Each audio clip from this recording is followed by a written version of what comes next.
வணக்கம் நண்பர்களே. மனசே மனசை கவனி என்ற நிகழ்ச்சியின் 128வது எபிசோடுக்கு உங்களை அன்புடன் வரவேற்கிறோம். இதுவரைக்கும் 127 எபிசோடு பண்ணியிருக்கோம். அதை ஒரு 4-5 பங்காக பிரித்து பண்ணோம். முதல் ஒரு 10-12 எபிசோடு மனதை பற்றி பேசணும். மனசுனா என்ன, எங்கே இருக்குது, எப்படி ஒர்க் பண்ணதெல்லாம்.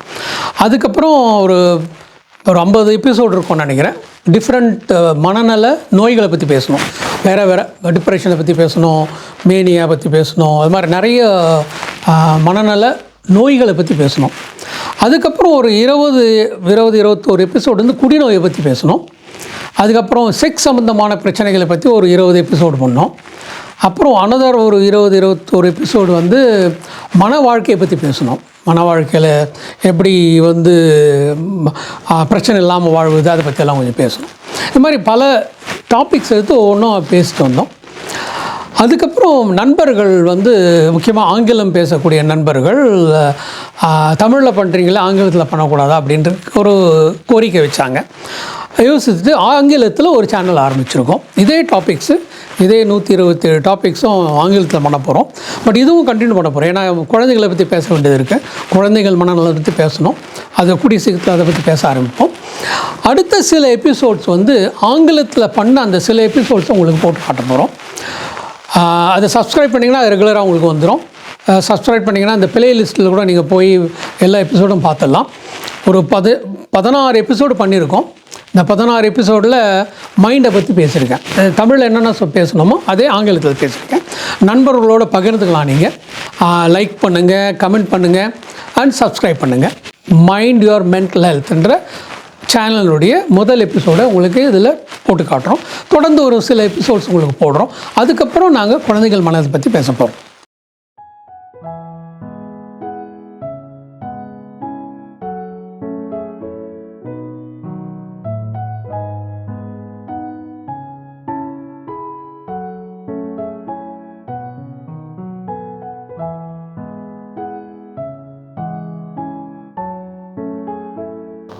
Welcome to Mind Your Mental Health Channel's 3rd episode.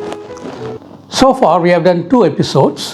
First episode we discussed and introduced about the channel, what is the purpose and who is doing it. And the second episode we introduced the concept of mind. And I'm going to continue in this episode about the concept of mind. I'm going to elaborate further about mind. 2 questions which come to my mind is, what is mind and where is it? What is mind? There are any number of definitions available, hundreds of definitions probably. Definitions range from ancient time definitions by philosophers, recent time definitions by researchers, psychiatrists, psychologists, and WHO, World Health Organization, and APA, American Psychiatric Association. There are a number of definitions. I'm not going to give you a textbook definition now. Instead of that, I will take you through certain aspects of the mind, and in the end we'll look at the definition. So that is what is mind. So we will look at the end of the episode. The second is, where is mind? That's again a very puzzling question for a general view. Where is mind? If I'm thinking, I'm pointing out to my head. I'm deeply thinking, don't disturb me now. If I talk about emotions, I point out to my heart.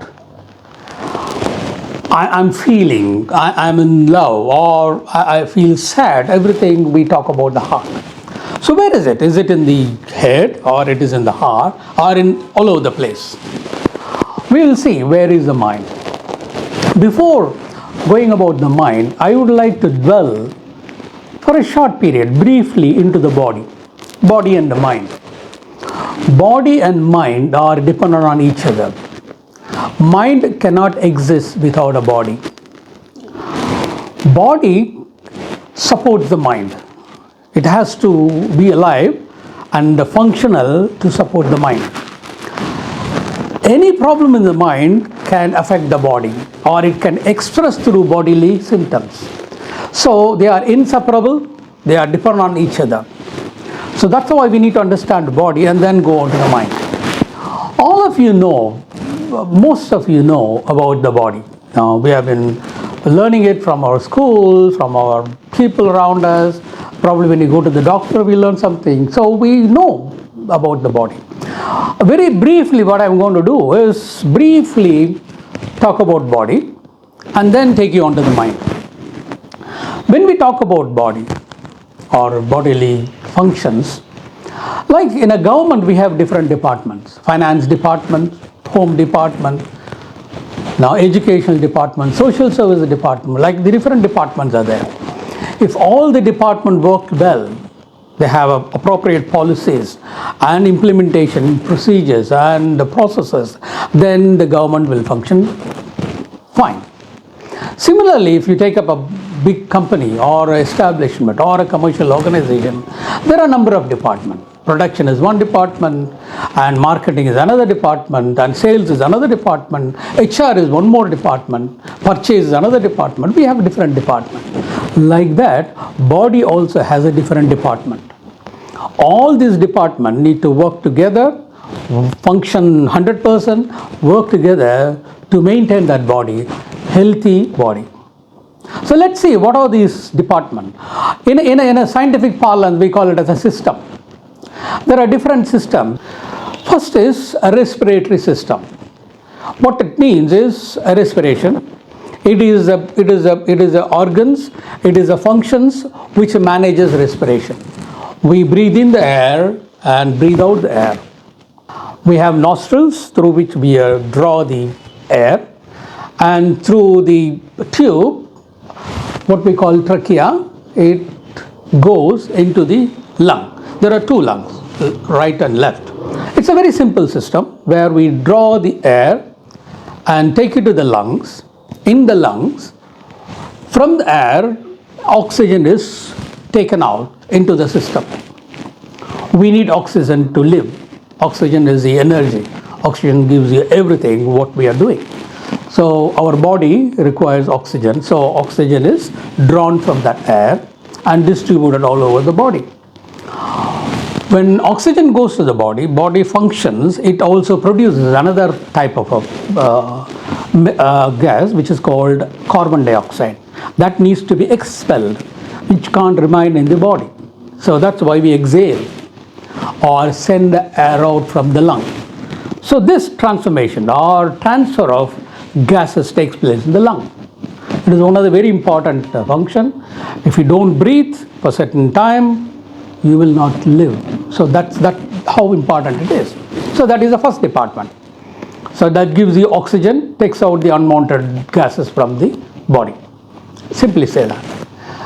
The next system is what we call a circulatory system. The name says it circulates. What it circulates? It circulates blood. We have about 5 liters of blood in the body. Blood has its own component. It's a very important fluid in the body. And it has to run through the body all the time. It keeps circulating. Now the blood from the legs should come to the heart, from the head should come to the heart, and then recycle again to the different parts of the body. So to do that, we have an excellent pump.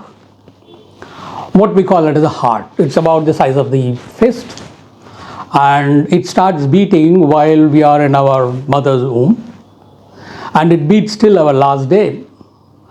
And in a minute, it beats about 70 to 80 times. Imagine how many beats are in an hour, in a day, in a week, in a month, in a year. It beats so well and beats so nicely with rhythmically. And if you buy a motor for draining water or for our domestic purpose, the life of the motor is about 10 years, 15 years. Sometimes we'll have to maintain it, sometimes we'll have to service it. But heart, the nature or God has given us a heart which works for how many years? 50 years, 60 years, 70 years, 80 years, 90 years, some people 100 years without a flaw. That's such a very intricate organ we have. So heart takes care of keeping the blood flowing through our vessels. From the heart, number of vessels branch out in the body till the tip of our fingers. Everywhere there is an artery, and then which branches into small, minute blood vessels. And the heart takes a blood from the lung, where we have taken the oxygen, and it distributes all over the body. And it brings back the carbon dioxide to exhale into the atmosphere or into the air. And not only the air, oxygen and carbon dioxide, it also carries nutrients, your minerals, your vitamins, everything is carried through the blood vessels or the circulatory system. That's why it is also a very important system. And if you don't get a circulation to the brain will die, because brain needs oxygen to survive. So it's a very simple system. One heart pumps the blood and it is taken to the body, different body, and returned to the lung again. And then the transformation of gases takes place. And as it goes via the stomach, and it takes some nutrients like that. So it's a kind of a transportation system what we have. So I'm putting it very simply. The next system what we have is digestive system. It's also called alimentary system. Digestive system, as the name says, is a system which digests our food. In addition to oxygen, we also need a lot of nutrients to maintain our body, to grow our body from our infant stage to the elderly stage. So for that, we need to take certain ingredients into our body. That is what the digestive system. It starts with the mouth, ends in the anus. Through the mouth, lips, denture, teeth, and then the tongue and the throat, and then what we call esophagus, the fruit pipe. All this helps in taking the food, munching it, and then making it kind of a more palatable, and then pushing it down the throat into the food tube, what we call esophagus, and then the food goes into the stomach. Stomach is a reservoir. That's where the food goes and stays for some time. During that stay, a lot of chemicals, now gastric acid, chemicals join the food, and then it churned, and then by a process, the nutrient from the food is taken out, goes to the blood system. Remember, we have a circulatory system which takes everything. It's a transport system. So the food ingredients, vitamins, minerals, protein, everything, whatever the carbohydrate, everything is extracted from the food and then goes into the blood so that it can be distributed all over the body.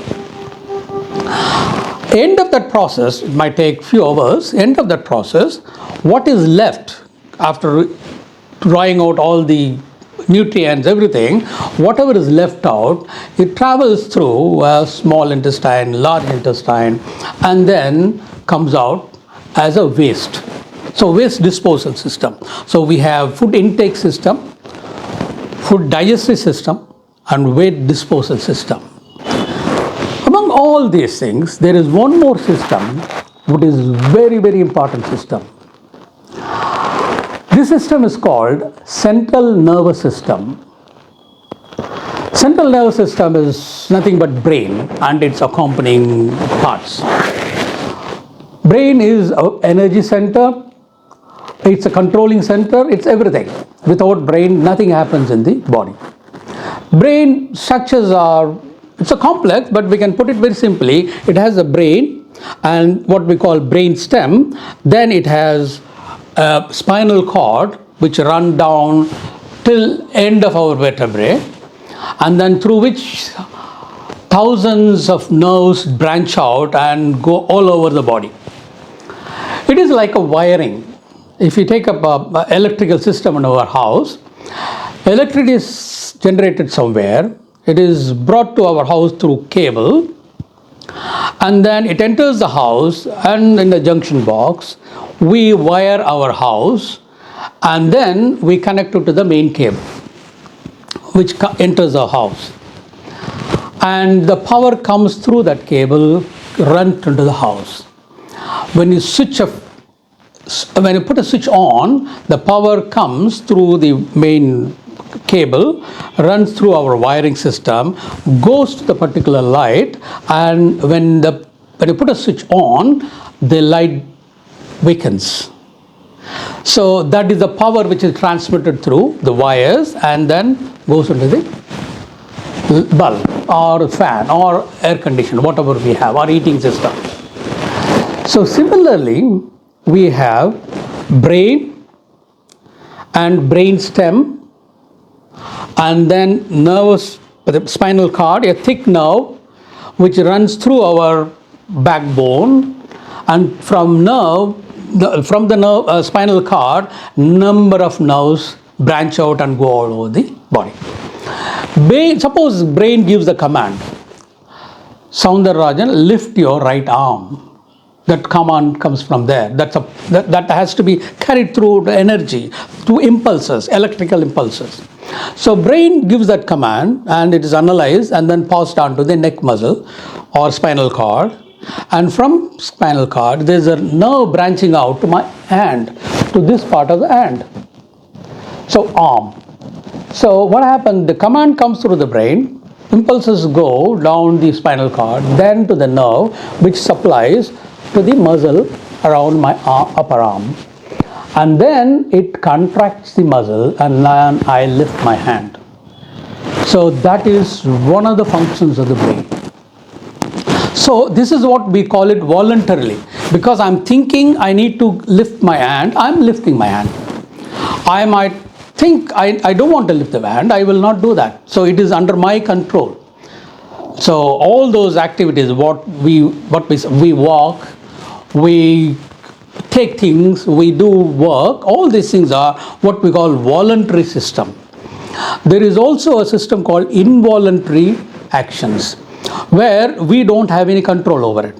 That is controlled by a particular part of the brain. Involuntary movements or involuntary actions are heartbeat. I can't control my heartbeat. I can't say from tomorrow you beat only 60 times because it's all predetermined depending on our health and our habits, everything. It's all predetermined. So normal heart rate. So that is not in our control. Similarly, breathing is not in our control. I can't completely stop breathing. I can stop, but after a point, I bust out and start breathing again. So it is not in our control. These are all very important functions. That's why probably nature hasn't given to our control. So these functions are very essential for living a life. If I don't breathe for a certain period, I will die. If my heart doesn't beat for a certain period, we will die. If I don't breathe, oxygen doesn't come into my system. So it will lead to brain death or complete death. So that's why the nature is given voluntary and involuntary systems. Coming to the brain, we have bigger aspect of the brain, what is called cerebrum. Then we have a cerebellum, that is for balance, I think. Then we have a brain within the bigger brain, which is called limbic system. That is more for emotions. I will talk about it a little later in another episode in detail. So that is the emotional brain. Below that, we have a brain stem. That's where all these involuntary controlling centers are there. Our breathing, our heart rate, everything is there. Even gastric mobility, everything is there. So the nature has provided in a hierarchical way. Then comes the brain stem, continues on as a spinal cord. So this is the structure and functions of the brain. I'm giving you very briefly. So all these bodily functions and activities, everything depends on the brain. So that's why brain is placed in a very protective cover called skull, the bone. It's like a vault. It's not that easy to break that. So that's how brain is preserved in our body. Okay, I've said so many things about many bodily organs and functions, everything. And so where is this mind now? I said brain has involuntary functions like lifting your arm or walking or even smiling, all those things. It also has involuntary functions, I said, that is heartbeat, stomach, the gastric mobility, stomach mobility, and then your breathing. All those things are under the control of the brain, not under your control. I can't command it. Likewise, there are other few functions of the brain.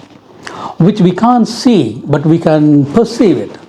These functions are perception, thinking, emotions, behavior, and what we call as a primary mental functions, the foundation or fundamental mental functions, what we call memory, concentration, orientation, other things. There are 5 different functions of the brain. Perception, what we perceive. Thinking, what we think every day. All of us do that. Yeah.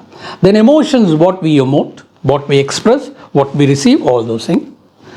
Then our behavior. So all these 3, your perception, your thinking and emotions leads on to behavior, how we behave. I'm happy, I behave in different way. I'm sad, I behave in different way. I'm angry, I behave in different way. All those depends on our thinking, our emotions and how we perceive. So these 5 functions together, what we call as a mind. When we say what is mind, mind is functions of a brain, perception, thought, emotions, behavior, and primary mental functions like memory, concentration, orientation. All these together constitute mind. So if you want a definition of mind, I said I'm going to do it at the end of the episode. Definition of mind is a process or a system which involves perception of a human being, thinking of a human being, thought or thinking, emotions of a human being, and all 3 leading to behavior of a human being. And to achieve all these things, there is another fundamental function, what we call primary mental function, because it is the primary on which the secondary functions sit on it. So these 5 together, we call it as a mind. I used to give an example for my students and trainees when I talk about mind. A simple example is, we have a fan in our room. It's quite sultry, warm here. I want to switch on the fan. I switch on the fan. From the fan, I get a nice breeze. Oh, I love it. I enjoy the breeze. So fan is like a brain. If you ask me where does the breeze come from, I'll tell them that is a fan. See the blades are rotating, it produces breeze. So physically I can point out that is what the brain, I can physically say this is the brain from which the mind comes. But if a student asks me where is the breeze, where I can see breeze, I can say you can't see breeze, we can only infer it, we can only perceive it. I see the paper moving, then I say that is because of the breeze. I can feel the breeze now, so nice in a hot summer day. It's so nice, I perceive the breeze. Similarly, brain is a substrate or is an organ which is primarily involved in mind. And what it produces, the functions of that mind are what I said 5, perception, thinking, emotion, behavior, and the primary mental function. All these things, we can perceive it, but we can't see it. We can infer it, certain movement, certain behavior. I see a very angry man gesticulating and talking in a very loud voice, then I can infer that person is angry. I see a person looking dull, crying and looking down and not communicating that well, then I can infer the person is depressed. That is part of the mind. So to sum it up, mind and body are interdependent. One cannot function without the other. And mind is something very abstract. You can't point out in a body and say this is mind, this is not mind. Predominantly, mind is housed in the brain. Certain important functions of the brain constitute the mind. So, mind is a complex phenomenon. It's not that easy to understand. That's why from the days of philosophers, I'm talking about centuries ago, from the current day, we are still researching on mind. There are huge projects from the US and Europe and other places where we are trying to understand what is brain, what is mind. Well, still we are searching. But what we understand, we have come a long way in the past 50, 60 or 100 to 50 to 100 years, we have come a long way. Our understanding of the brain has increased much more. But we haven't reached the end of it. We haven't fully understood it. So there might be surprises. We won't know. Probably the future AI will unravel some of the aspects of the mind. So what we are going to do next few episodes is, I said 5 aspects of the brain, 5 functions of the brain. That 5 functions, we take one function each episode. Next episode, we'll talk about perception. Perception aspect of the mind. How we perceive what happens, all those things. Thank you for being with us. Thank you for your patience and listening. And we will see you in the next episode on perception. Thank you. நண்பர்களே, இந்த ஆங்கில எபிசோடை பார்த்துருப்பீங்க. இந்த ஆங்கில சேனலுக்கு நாங்கள் mind your mental health சேனல்னு பேர் வச்சுருக்கோம். நீங்கள் மைண்ட் யுவர் மென்டல் ஹெல்த்னு போட்டு யூடியூப்பில் தேடினாலும் வரும். இல்லை இதிலேருந்து வர லிங்க்கில் நீங்கள் சப்ஸ்கிரைப் பண்ணிக்கலாம். நண்பர்களே, இது வரைக்கும் அந்த ஆங்கில சேனலுடைய முதல் எபிசோடை பார்த்தீங்க. தொடர்ந்து ஒரு 16 எபிசோடு இருக்குது, அது போடுறோம், அதையும் பாருங்கள். அதுக்கப்புறம் குழந்தைகள் மனநல பற்றி பேசலாம். வணக்கம், மீண்டும் சந்திப்போம்.